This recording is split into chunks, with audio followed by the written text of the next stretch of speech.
The National Tourism Development Plan 2016 to 2022 is a continuation of the National Tourism Development Plan 2011 to 2016, formulated in 2010 by the Department of Tourism as mandated by Republic Act 9593 or the Tourism Act of 2009. It was completed with the assistance of Asia Pacific Projects Incorporated in association with India Philippines. So, hi, I'm Naya Escaswar. So, our topics is Regional Tourist Development Plan of the Cluster Destination in Siargao and Dinagat Island. So, what is tourist policy in the area? So, to ensure everyone's safety, Siargao local government has placed minimum health standard that comply with the local COVID-19 management procedure and interagency task force for the management of emerging infectious disease directive. Under this protocol, a curfew from 11 p.m. to 4 a.m. will be enforced. Pagdating ng 11 p.m., bawal na pong lumabas yung mga tao. Then, pagdating naman ng 4 a.m., pwede naman lang lumabas yung mga tao kung saan nila gustong pumunta. The next is restaurant and hotel need to be DOT certified to operate. So, before the restaurant and resort can reopen their doors, all establishments must secure a DOT business permit, a certified of authority to operate, CAO, from the DOT, an e-health system registration, e-health pass or QR code reader, and a new normal protocols approved by the municipal health office. With this, guests are encouraged to book their stay in DOT accredited accommodation only. So, sabi rito, sa e-health pass or QR code riders, sa e-health pass, pwede na kayong mag-register by cellphone, your online, na ganun, para hindi na kayo mahirapan pumila or kung saan pumunta. Pwede na kayong mag-access by gamit yung mga technology na cellphone.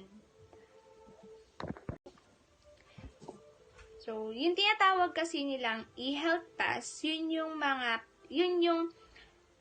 kung healthy ka ba, kung pasado ka ba na wala ka bang COVID. Kasi ngayon, yung rules and regulation nila or yung policy na nila is nakabatay na sa health mo para makapunta ka dun sa may area nila or tourist spot nila. And the next is no quarantine.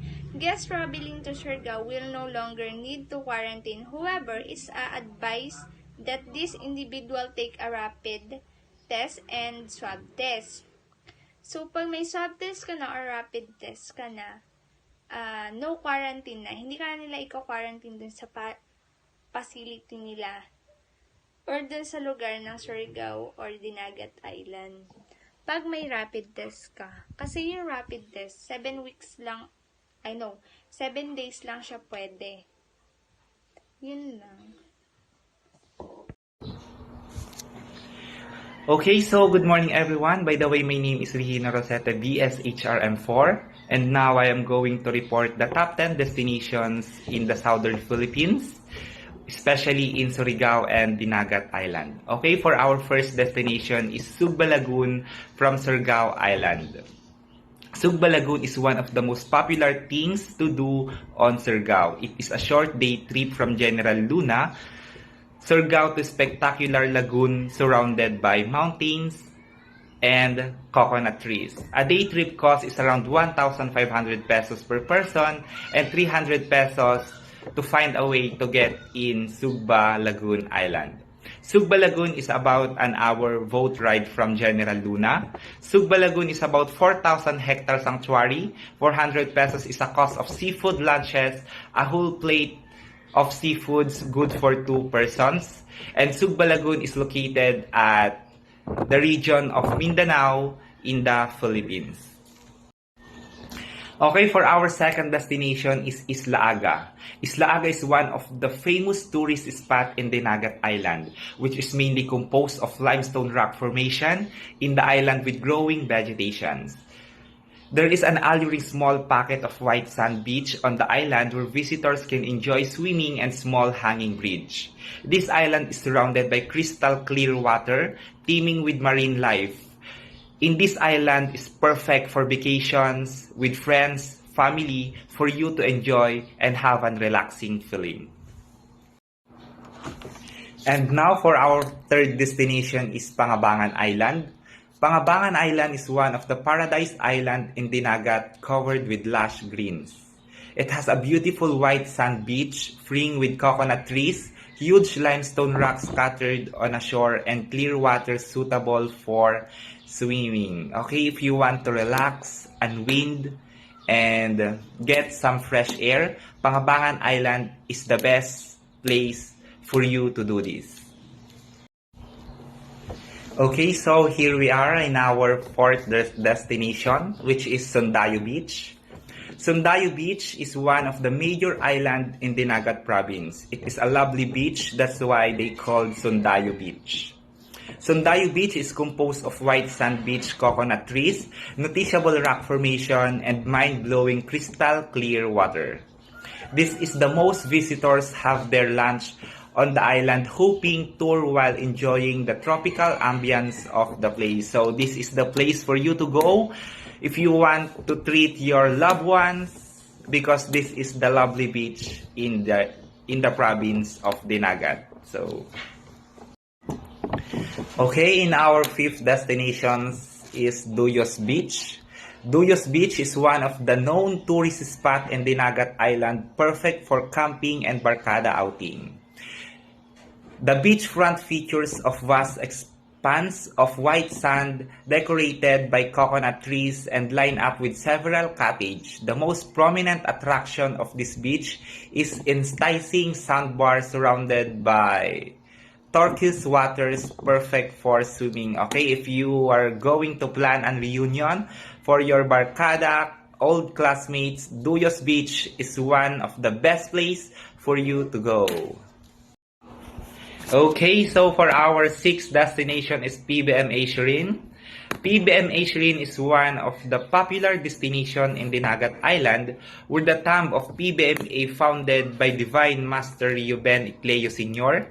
The PBMA means Philippine Benevolent Missionaries Association, is a non-sectarian and non-fraternal organization which is very known and founded in Dinagat Island with hundreds of thousands of members. And the site is frequented and most PBMA member.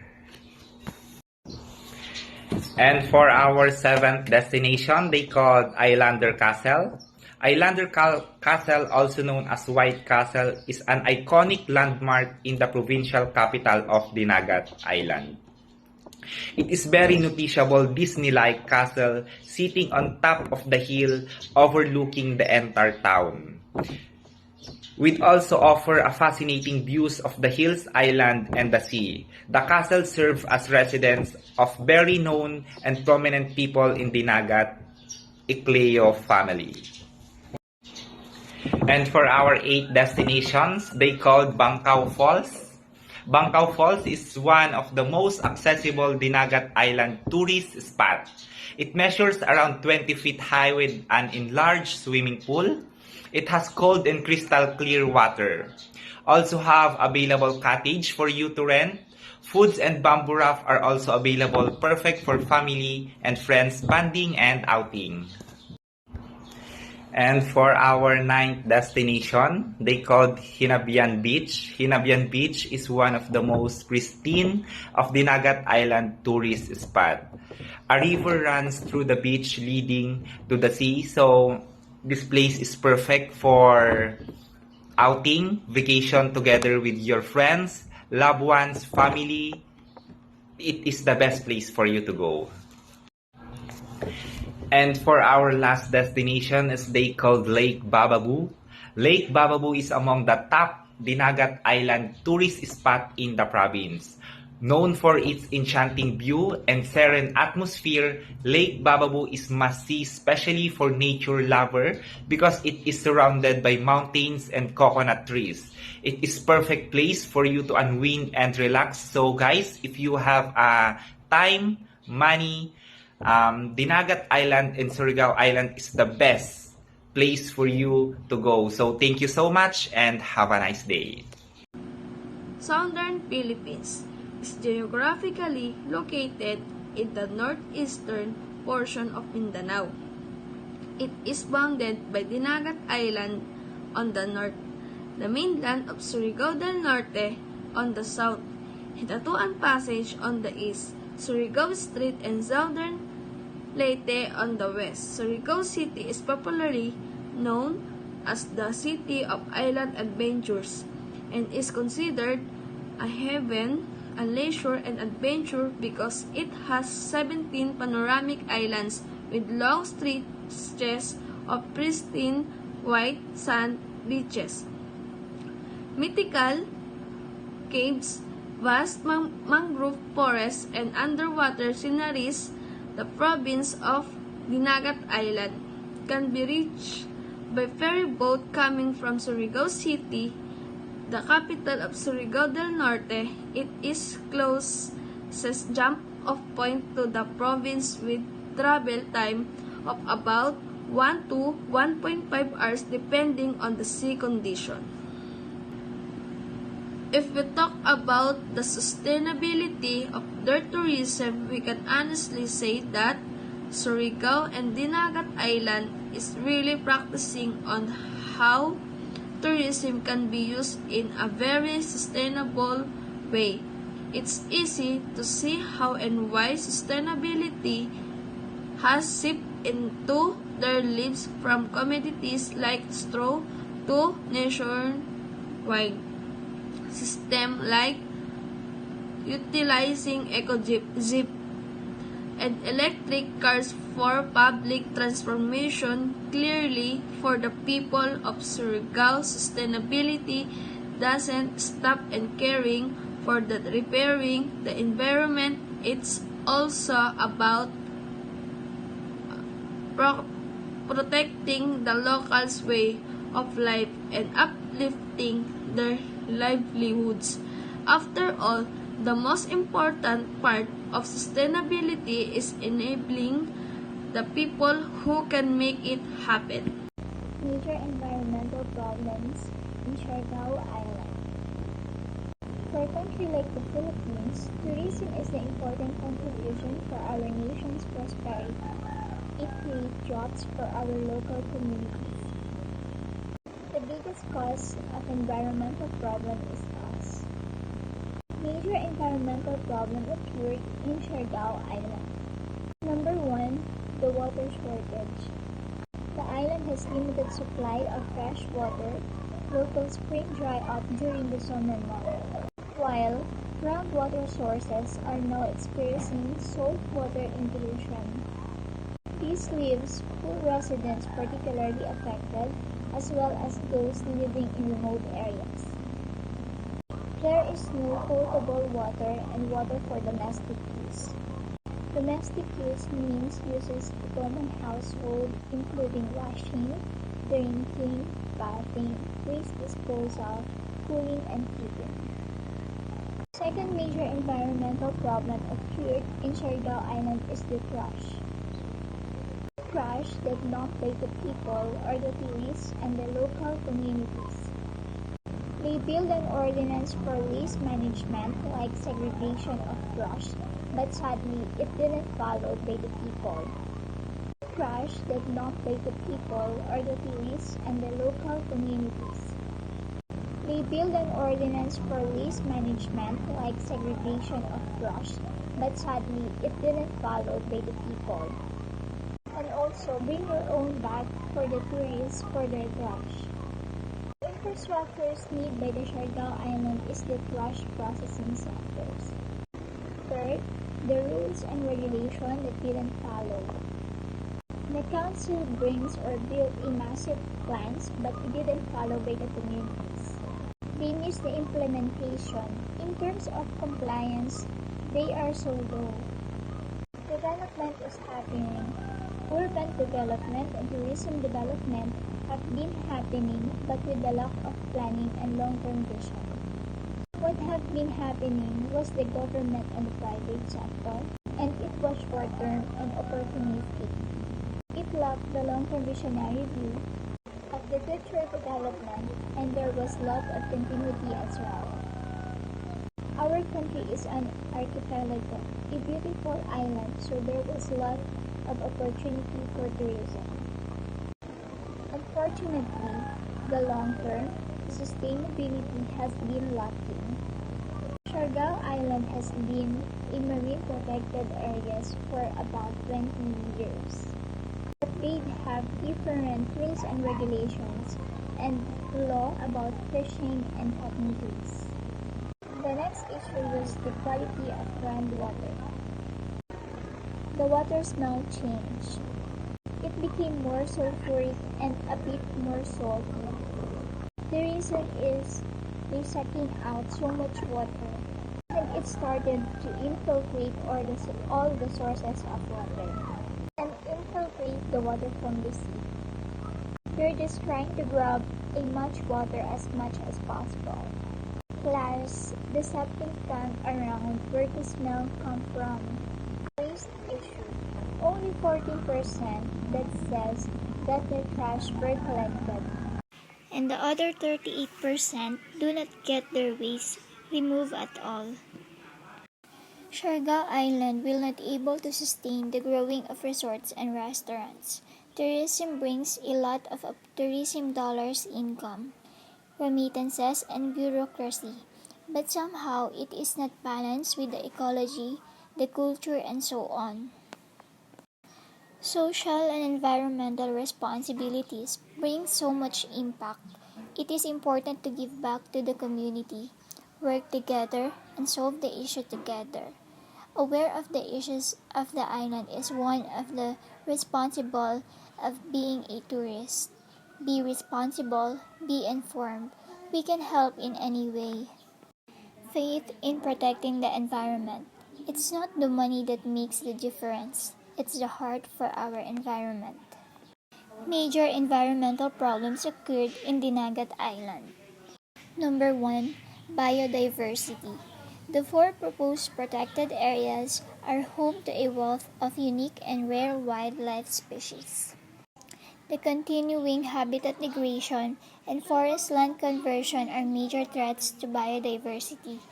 These are attributed primarily to a large-scale and indiscriminate logging and mining, burgeoning human population, over-harvesting of resources, and infrastructure development. Militarization, criminalization, and the killings of the environment defenders are acts that expose weak government institutions susceptible to corruption by corporations that tolerate violence, according to Global Witness. Moreover, these corporations are backed by foreign financing institutions that turn a blind eye on the death toll that the report says. Investments stained with blood. Killings associated with mining and agribusiness account for the biggest slave of the death toll, but 2 other sectors follow suit: forestry and energy. The most recent recorded death was a forest ranger in Palawan, a logging and wildlife poaching hotspot. Here is the 6 main threats of biodiversity. Number 1, human activities and loss of habitat. Second, deforestation. Third, desertification. Fourth, marine environment. Fifth, increasing wildlife trade. And lastly, the climate change. There is an article about Secretary Regina Paz L. Lopez. She has ordered the closure of 23 mining operations and suspended 5 others for failing mining and environmental standards of February 2. According to Lopez, mining has only caused social injustice in many affected communities, as it causes massive environmental destruction and suffering to people. Lopez, a staunch environmental advocate, now wants to transform the entire island province from a mining to an ecotourism haven and nature reserve where the people will be the primary beneficiaries of what its natural wealth on the land and surrounding. Marine environment has to offer something local officials and its people have been hoping for. Next problem is the burn farming, which result pollution to the island. Challenges. The primary threat to the wildlife of Dinagat Island is from open-pit mining in search of rock chromite and nickel for export. A large-scale mining in Dinagat Island caused environment defender deaths in the province. And lastly, the communities. The communities who dumping the trash everywhere didn't follow the rules and regulations of the island. The vision of developing a highly competitive and environmentally sustainable tourism industry that is focused on creating inclusive growth was adopted to provide the long-term implementation framework consistent with the declaration of policy set forth in the Tourism Act of 2009. Siargao Island in the province of Siargao Island in the province of Surigao del Norte posted a growth rate of 32.85 in tourist arrivals during the first half of 2019. The data from the Department of Tourism in Caraga region show domestic and foreign arrivals also grew during the period with rates of 39.16% and 20.22% growth rates, respectively. Of the total number of arrivals in Siargao during the first half last year, 84,658 were domestic, while 33,693 were foreign. The domestic arrivals posted a 39.16% increase and foreigners account for 20.22%, the data said. Management plan envisions Siargao Islands as a protected paradise that is capable to sustain livelihood systems and inhabited by resilient communities with picturesque landscapes and seascapes, high biodiversity and species endemicity, and rich natural resources collectively managed by ecologically conscious stakeholders. There are four goals to achieve this plan.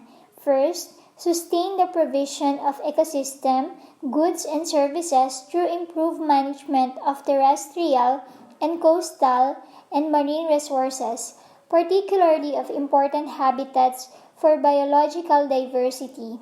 Second, increase capability of PA stakeholders, particularly the PASU office and LGUs, municipal and barangay levels, to integrate climate change considerations into PA and LGU planning, operations, and monitoring and evaluation. Put in place mechanisms to respond and cope with the impacts of disasters and climate change, and establish the necessary physical development and structural measures as defense to disaster and climate change impacts. Third, provide assistance to qualified PA occupants in securing and tenure and develop and implement community-based protected area management trainings and activities, example, conservation farming, information, education and communication or IEC, enforcement and biodiversity monitoring, among others. And lastly, promote equity among local communities through sustainable livelihoods, social services, and broader benefit sharing mechanism. To attain these goals, the key management strategies are: number 1, management zoning; 2, climate change adaptation and disaster risk reduction mainstreaming; 3, collaborative management, community-based resource management, and sustainable financing mechanism And also the number 5, climate change adaptation.